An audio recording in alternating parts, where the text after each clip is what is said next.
교회가 세상에 미치는 영향력은 점점 미약해져 가고 힘을 잃어가고 있습니다. 단적으로 예를 들면 일제강점기 시대 때는 우리 기독교인의 수가 전체 인구의 1.2% 정도밖에 되지 않았습니다. 그럼에도 온 나라의 모든 국민에게 큰 영향력을 끼쳤고, 교회가, 기독교인들이 나라를 주도하고 이끌어 갔습니다. 6.25 때는 5% 정도의 기독교인이 있었습니다. 역시 전쟁 중에서도 가는 곳마다 교회를 세우고 하나님 앞에 예배하며 나라를 위해 기도했습니다. 많은 성도들의 눈물 어린 기도가 전쟁의 위기에서 나라를 구했고, 전쟁의 폐허 속에서도 나라가 이처럼 부강하는 일에 지대한 영향력을 끼쳤습니다. 그런데 지금은 기독교인의 수가 전체 인구의 20%다, 25%다, 1000만이다, 1500만 명이다 라고 말하지만, 오히려 교회는 세상의 질타의 대상이 되어가고 있고, 한쪽에서는 교회의 무용성을 주장하기도 하고, 교회가 세상에 끼치는 악이 크다 하여 교회의 해악성까지 이야기하고 있습니다. 그러나 분명히 말하고 싶은 것이 있습니다. 하나님은 여전히 교회를 사랑하고 계십니다.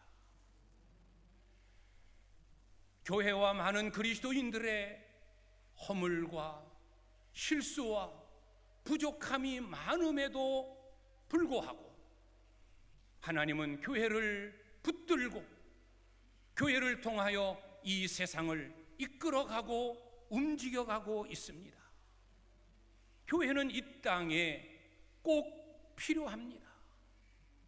어떤 연약함 속에도 불구하고, 허물이 많고 죄악이 많은 교회라 할지라도, 그래도 교회에는 사랑이 있고 은혜가 있고 축복이 있고 구원의 능력이 있고 진실이 있고 정직함이 있고 의로움이 있습니다. 세상의 사람들은 교회를 향하여 무엇하느냐라고 말하지만, 교회가 부패하고 타락했다라고 말하지만, 세상에 비하면 교회는 거룩합니다. 그리스도인은 의를 행하려고, 진실하고 정직하게 살려고 부단한 애를 쓰고 있습니다. 겉으로 드러나는 통계에도 교회가 세상에 미치는 영향력은 큽니다. 그러나 세상은 교회가 행하는 그 선한 일, 의로운 일, 그 진실한 일에 대하여는 입을 닫습니다. 문을 막고 있습니다. 그러나 교회는 하나님 보시기에 하나님을 중심으로 더 의로워지려고 애를 쓰고 있고, 세상보다 더 거룩하고 진실하려고 힘쓰고 있습니다. 여전히 하나님은 교회를 통하여 역사하시고, 우리 주님은 교회를 당신의 오른손에 붙잡고 지금도 역사하고 계십니다. 하나님은 살아계신 하나님이십니다. 세상 사람들이 교회를 질타하고 교회를 욕하고 교회의 무용성을 이야기하고 교회의 해악성을 이야기한다 할지라도 그래도 교회는 거룩하고 교회는 하나님이 세우신 세상을 통치하는 기관입니다. 많은 죄인들을 인도하여 구원으로 인도하고 천국으로 인도하는 구원의 방주입니다. 생각해 보십시오. 머리가 아프다고, 두통이 있다고, 이 쓸모없는 머리, 아픈 머리, 목을 잘라 없애버리는 그런 사람은 아무도 없어요. 머리는 아프지만 아픈 머리를 치료하려고 애를 쓰고 있습니다. 아이의 옷에, 어린 아이의 옷에 오물이 묻고 때가 묻었다고 해서 아이를 버리고 아이를 쓰레기통에 던지는 사람은 아무도 없습니다. 아이가 입은 옷이 더럽고 추하고 오물이 묻었으면 그 옷을 벗겨 빨아 깨끗하게 하여 다시 입히는 겁니다. 교회가 때로는 실수하고 때로는 교회에 허물이 있고 많은 그리스도인들이 죄를 짓고 허물이 있다 할지라도 하나님은 교회를 다시 깨끗게 하시고 성도들의 죄를 사하셔서 의롭게 하여 세상을 이끌어 가시는 역사의 주관자이신 분이라는 것입니다. 아직도 교회는 이 세상에 절대적으로 필요합니다. 세상이 악하여질수록, 세상이 더러워질수록 교회는 더 이 세상에 필요한 존재입니다. 저와 여러분, 인간의 육신을 입고 살아가기 때문에 때로는 죄를 짓고 허물이 많고 부끄러움을 끌어안고 있지만, 그러나 우리 주님은 저와 여러분을 사랑하시고 저와 여러분을 오른손에 붙잡고 세상을 이끌어가고 이 세상을 구원하시는 능력의 역사를 베풀어 가시는 하나님이십니다. 오늘은 종교개혁주일입니다. 종교개혁이 일어난 지 507주년이 되어지는 해입니다. 우리가 잘 아는 대로 1517년 10월 31일 독일의 사제였던, 그리고 비텐베르크 대학 신학 교수였던 마틴 루터가 자기가 몸담고 있는 조직 가톨릭 교황청을 향해 95개 조항의 반박문을 자기가 재직하고 있는 비텐베르크 대학 정문에 그 반박문을 붙이고 교황청을 향해 저항합니다. 이 95개 조의 항목을 가지고 우리 논쟁하자. 진리가 무엇인지, 성경이 말하는 진리가 무엇인지, 참된 의와 구원이 무엇인지 우리 토론하자.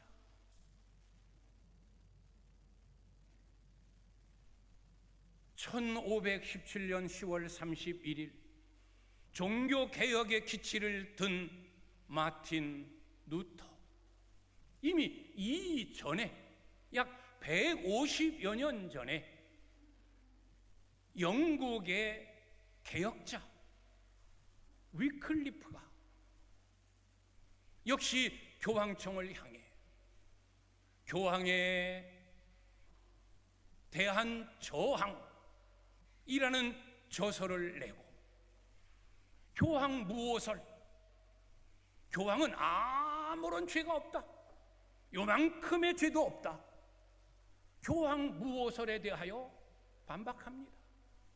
교황도 인간이다, 사람은 다 죄인인데 어떻게 교황이라고 죄가 없느냐, 이 교황 무오설에 대하여 반박합니다. 그리고 퇴폐하고 타락하고 있는 수도원에 대하여 저항합니다. 그리고 면죄부 사건, 죄를 사하여 주는 티켓, 10,000원짜리, 500만 원짜리, 1,000만 원짜리 티켓을 팝니다. 비싼 티켓을 살수록 죄가 탕감되어지고, 심지어는 이미 죽은 그 영혼들을 천국으로 보내기 위해 이 땅의 자손들이 면죄부를 삽니다.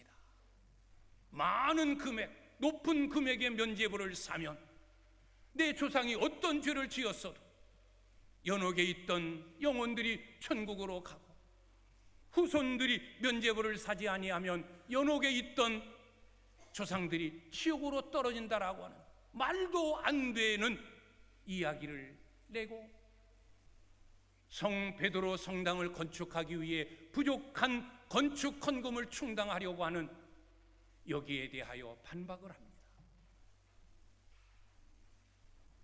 1370년에 위클리프, 그리고 오직 라틴어로만 기록되었던 성경, 라틴어를 모르는 모든 사람들은 성경이 뭔지를 모릅니다.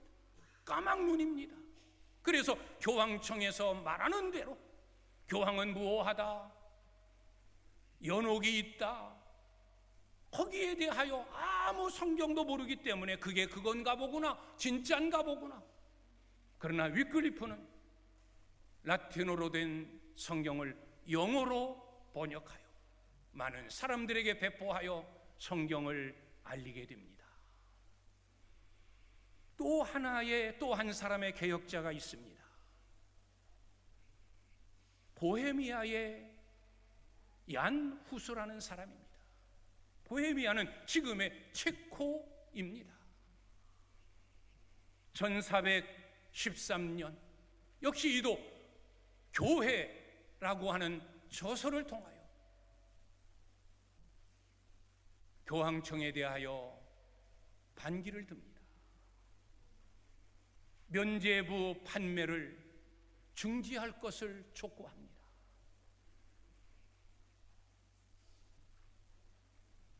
교황은 교회의 머리라고 하는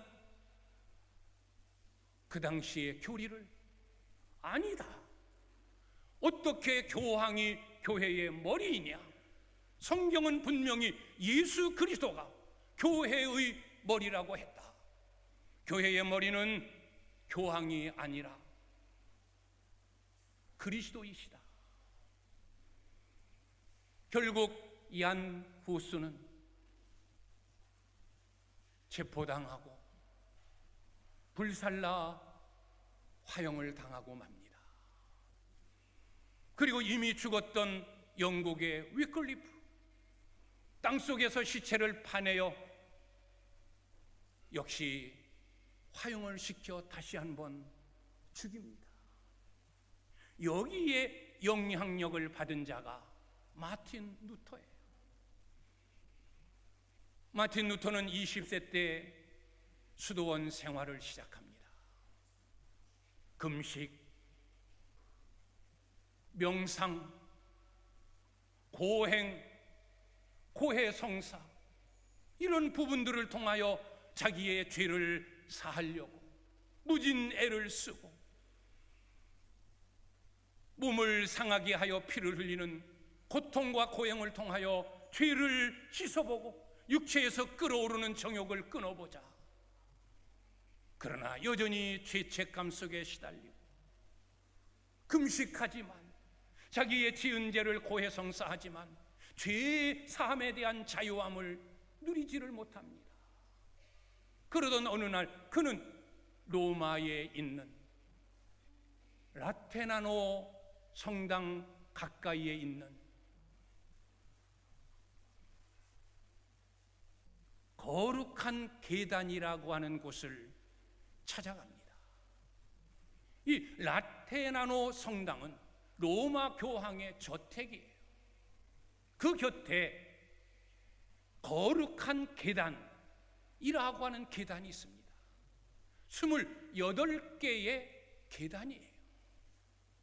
누구든지 어떤 죄를 지었든지 이 계단을 무릎으로 끌어 올라가면 죄 사함을 받는다. 한 계단 무릎을 꿇고 오르면 9년 동안 지은 죄를 사함 받는다.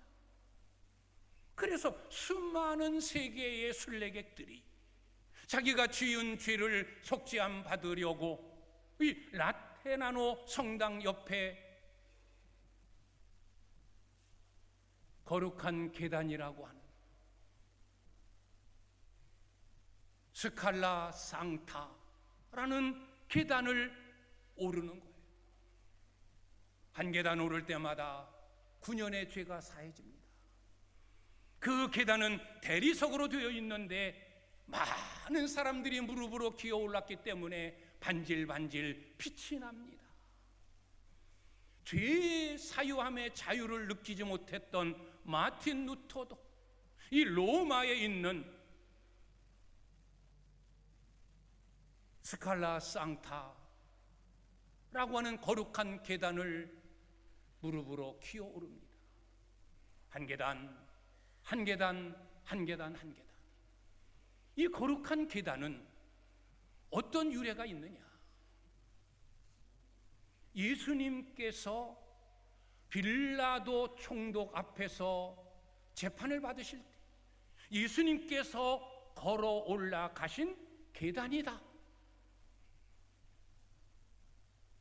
그래서 그 계단을 로마의 유대 총독 빌라도 계단을 로마로 수송하여 그 라테나도 성당 옆에 그 계단을 만들어 놓은 거예요. 예수님께서 올라가신 계단, 그래서 거룩한 계단이다. 그리고 한참 그 계단을 올라가다 보면 예수님께서 빌라도에게 신문 받으시면서 무릎을 꿇었던 계단이 있습니다.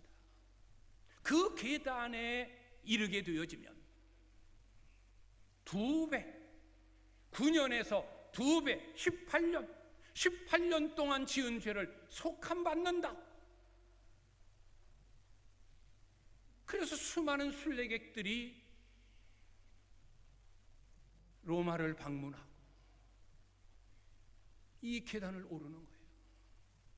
마틴 루터도 계단을 오르면서 예수님께서 무릎 꿇은 계단, 그 계단에 이르렀을 때 무릎은 피투성이가 되었습니다. 한 계단 한 계단 오를수록 9년 동안에 지은 죄가 속함받는다고 한다면 죄로부터의 자유함을 느껴야 되어지는데 벌써 몇 계단을 올랐는데 수십 년의 지은 죄를 다 속함받았으면 얼마나 기쁨이 있고 죄 사유함에 대한 환희가 있겠습니까? 그러나 그런 것을 전혀 느끼지 못합니다. 예수님이 무릎 꿇은 계단에 이르렀을 때 그는 주님의 고난이 기억이 납니다. 그리고 그가 읽은 성경이 기억이 납니다. 오직 의인은 믿음으로 말미암아 살리라. 오늘 우리가 본문으로 삼은 의인은 믿음으로 사는 것이다. 우리가 구원을 얻고 죄사함을 받는 것은 이런 고행, 금식하고 명상하고 고해성사하고 수많은 사람들이 무릎이 까이고 피투성이가 된 채 이 계단을 올라야만 죄의 용서함 사유함을 받는 것이 아니라 누구든지 예수 그리스도를 구주로 믿기만 하면 그 믿음으로 죄사함 받고 믿음으로 의인 되어지는 것이다 라는 주의 말씀이 그의 생각을 사로잡게 되어집니다. 그렇다. 사람이 죄에서 용서함을 받는 것은 인간의 행위고 이루어지는 것이 아니다. 믿음으로 이루어지는 것이다. 이것을 위하여 예수님께서 고난받으시고 십자가에서 죽으신 것이다. 그는 깨닫고 무릎으로 기어 오르던 계단에서 그는 벌떡 일어섭니다.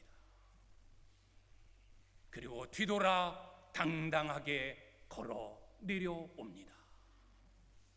그리고 그는 오늘 말씀대로 자기가 재직하고 있는 독일 비텐베르크 대학 성당 정문 앞에 95개 조항의 반박문을 붙이고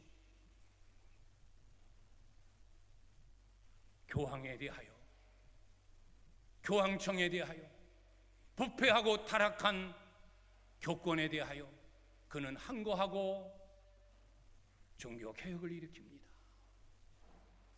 여기에 각 나라 흩어졌던 많은 사람들이 거기에 힘을 합하고 인쇄술이 이전보다 발달되어짐으로 인하여 번역된 성경들이 쏟아져 나오고 많은 사람들이 성경을 읽으면서 아, 그렇구나, 우리가 구원을 얻는 것은 고행을 통해서가 아니다, 금식을 통해서도 아니다, 고해성사를 통해서도 아니다, 예수 그리스도를 믿는 믿음으로 우리가 죄사함을 받고 구원을 얻는 것이다 깨닫게 되어지고 전 세계가 종교개혁이 일어나는 역사가 나타나게 됩니다.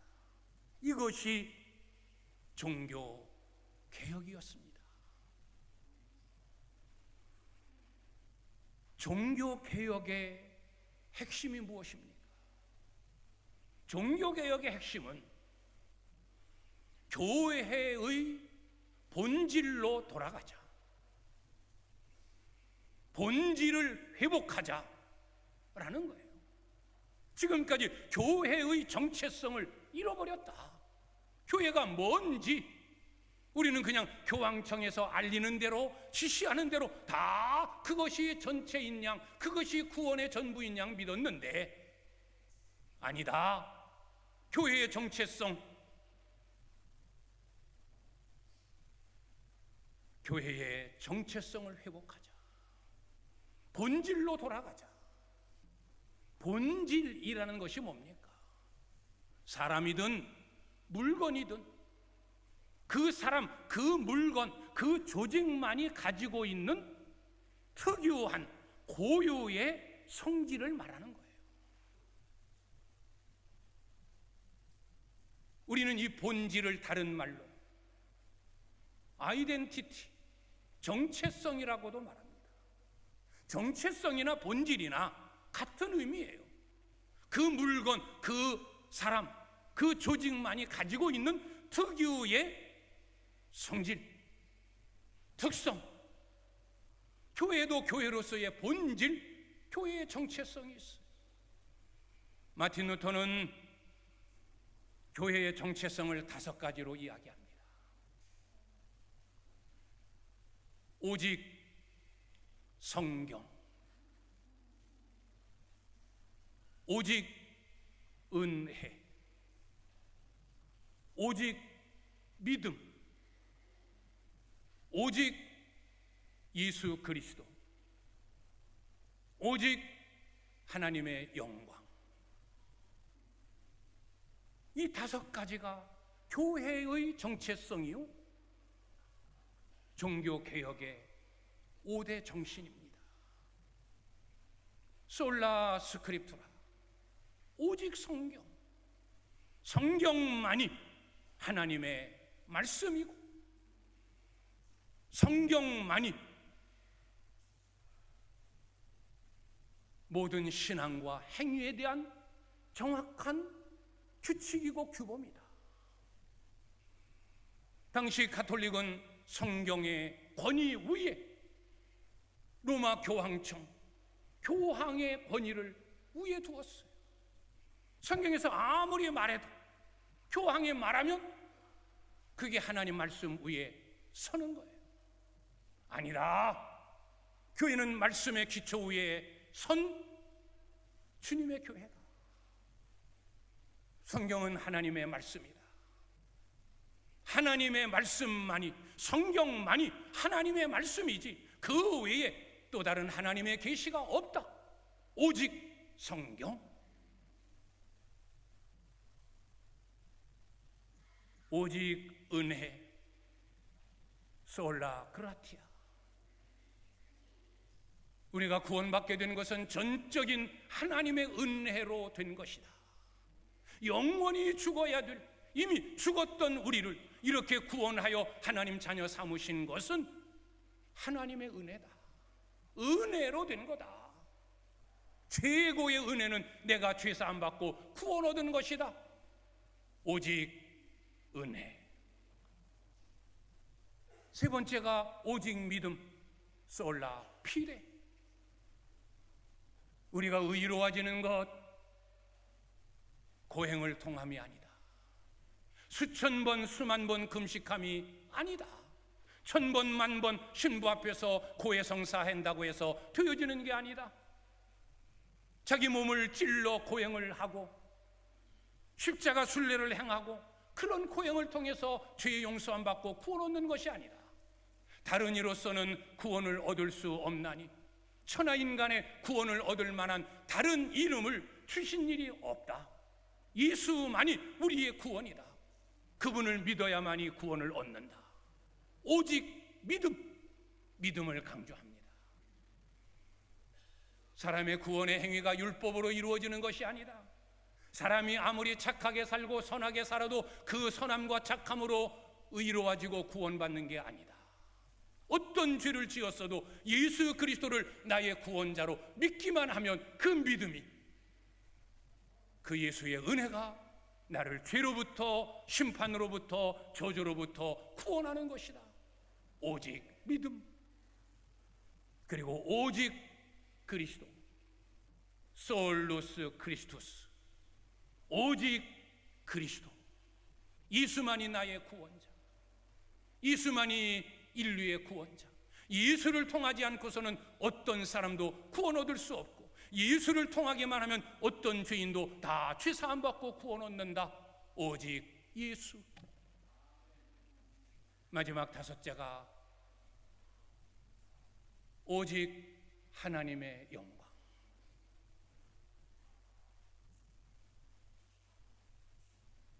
오직 하나님의 영광. 구원받은 우리는 오직 하나님의 영광을 위해 살아야 된다. 먹든지 마시든지 무엇을 하든지 하나님의 영광을 위하여 살아가야 될 존재가 구원 얻은 믿음의 사람들이다. 오직 하나님의 영광.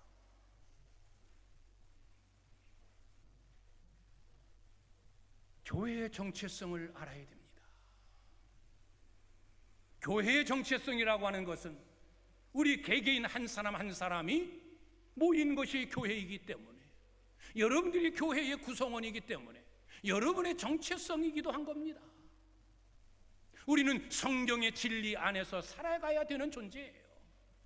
세상이 이렇게 말하니까 거기에 끌려가고, 세상의 방식대로, 세상의 규칙대로, 세상에서 이렇게 하는데 왜 교회는 세상과 뒤떨어지게, 문화에 뒤떨어지게 이런 고리타분하게 살아가? 아니에요. 교회는 성경, 하나님의 말씀에 기초하여 살아가는 거예요.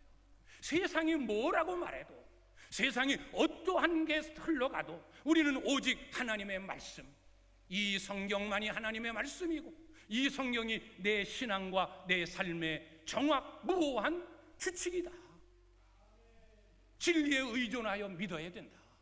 말씀보다 앞서서도 안 되고 말씀보다 뒤쳐서도 아니고 오직 성경. 이것이 우리 그리스도인의 정체성이에요. 오직 은혜.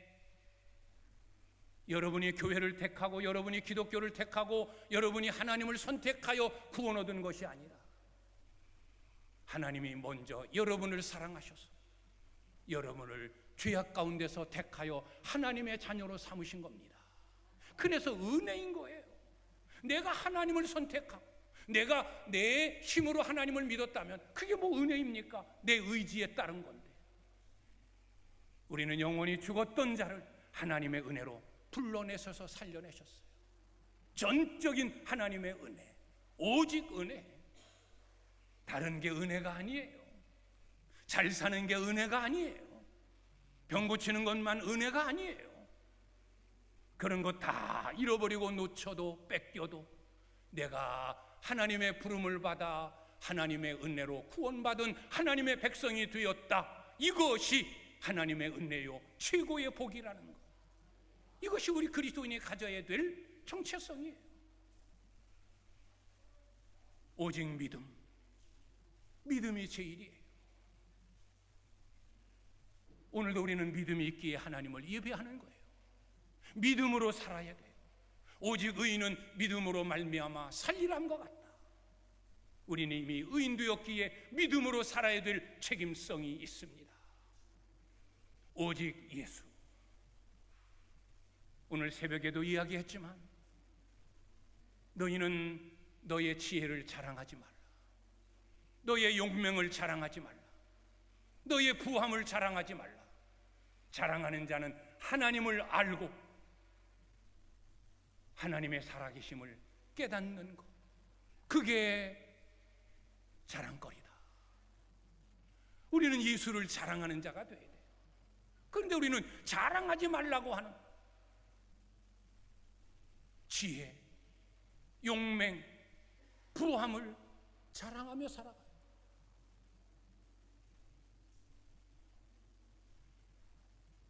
물론 자랑거리지만 자랑하다 보면, 그것들을 자랑하다 보면 교만하게 되고, 교만하면 넘어지고 버림받아요. 그래서 우리는 우리에게 주신 지혜, 우리에게 주신 힘과 건강과 용맹, 우리에게 주신 부유함 자랑하는 것이 아니라 그것을 주신 하나님께 감사하며 사는 것, 이게 우리의 본분이에요. 그리고 우리는 예수만을 자랑해야 돼요. 만나는 사람마다 내가 하나님의 백성 되고 하나님의 자녀 되어지고 예수의 이름으로 구원받은 것, 이것을 우리는 자랑하며 사는 거예요. 그런데 우리는 거꾸로 아니에요. 만나는 사람에게 예수 이야기 한 번 못하고 그냥 자식 자랑, 가진 것 자랑, 자기 똑똑함 자랑, 아는 것 자랑. 자랑하지 말라는 것은 입에 침이 마르도록 자랑하고, 자랑하라고 하는 것은 단 한마디의 입술도 벌리지 못하는 우리의 어리석음, 정체성을 잃어버린 거예요. 오직 예수. 우리는 예수만을 자랑하고 예수님의 손 붙잡고 천국까지 이르러야 될 줄 믿습니다. 이것이 우리의 정체성이에요. 그리고 하나님의 영광. 우리가 존재함도 하나님 영광, 교회가 존재함도 하나님 영광, 우리가 일함도 하나님 영광, 우리가 봉사함도 하나님 영광, 우리가 예배함도 하나님 영광, 다 하나님 영광에 집중되어야 되는 거예요. 이것이 교회의 정체성입니다. 본질로 돌아가라. 교회의 정체성을 회복해라. 두 번째, 개혁은 변화됨이에요. 개혁이 뭡니까? 바꾸는 거예요. 뒤집어 엎는 거예요. 변화되고 달라지는 거예요. 이것이 개혁이에요. 오늘날도 우리는 끊임없이 개혁을 이루어 가야 돼요. 그래서 장로교의 창시자인 존 칼뱅은 그런 이야기를 했어요. 교회는 계속 개혁되어 가야 된다. 이 말의 의미는 뭡니까? 교회는 날마다 변화되어 가야 된다는 거예요. 그리스도인은 날마다 변화되어 가야 된다는 거예요. 신앙의 출발점이 뭡니까? 회개를 통한 변화예요.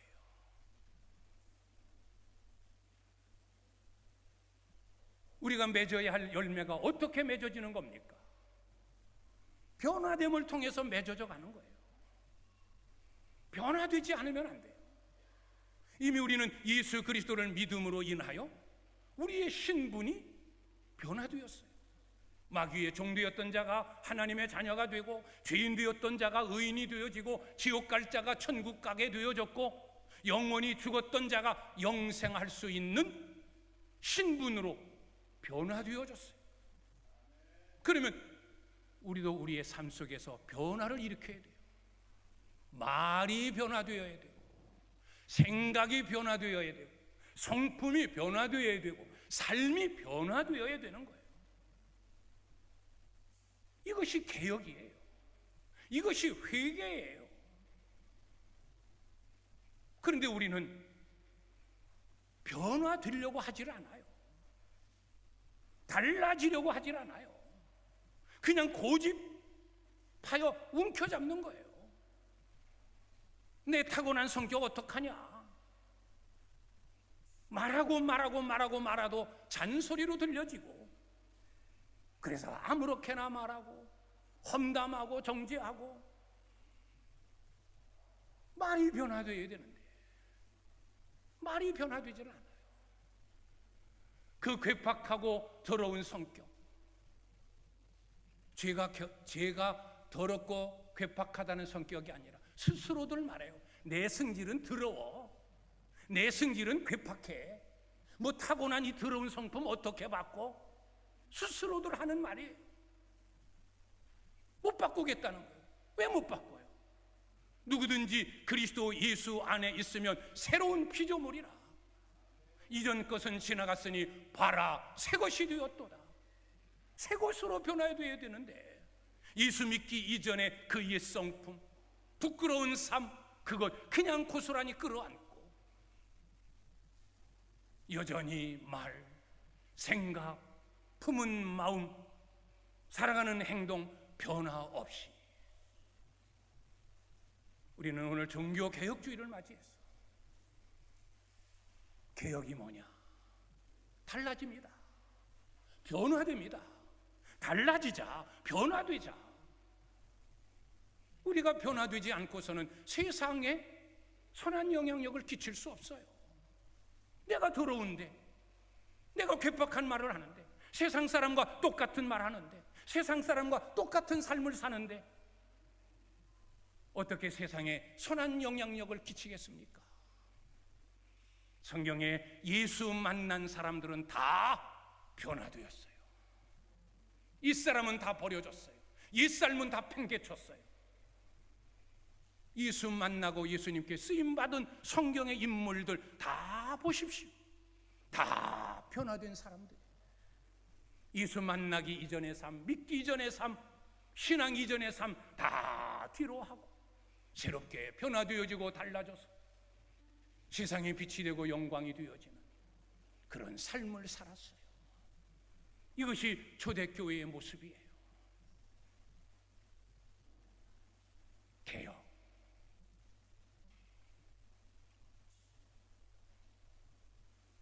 교회의 본질, 교회의 정체성을 회복하는 겁니다. 그리스도인으로서의 나의 정체성을 회복하는 거예요. 오직 성경, 오직 은혜, 오직 믿음, 오직 예수, 오직 하나님 영광을 위하여. 그리고 개혁, 달라짐, 변화, 회개가 개혁이기에 우리는 날마다 나의 부족함을 뒤로 버리고 새롭게 변화되어 가는 거예요. 어디까지? 그리스도를 닮는 데까지, 예수 그리스도를 닮는 데까지, 그분의 인격, 그분의 성품, 그분의 삶, 그분의 언어를 담기까지 자라고 거기까지 변화되어 가야 하는 거예요. 이것이 개혁인 줄 믿습니다. 오늘 종교개혁 507주년을 맞이하고 본질로 돌아가자. 우리도 개혁하자. 나의 정체성을 깨닫고 거기에 근거하여 하나님 나라 이룰 때까지 믿음의 길 가자. 그리고 날마다 그리스도를 닮는 데까지 변화되어 가자. 더러운 성격 쓰레기통에 던져버리고, 쓸모없는 말 닫아버리고, 부끄러운 삶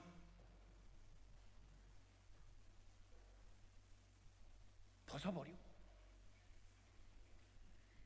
개혁된 모습으로, 변화된 모습으로 살아가면 예전처럼 교회는, 기독교는 세상에 선한 영향력을 끼치는 아름다운 교회, 많은 사람들이 흠모하고 많은 사람들이 교회로 모여드는 그런 은혜로운 교회가 되어질 줄 믿습니다.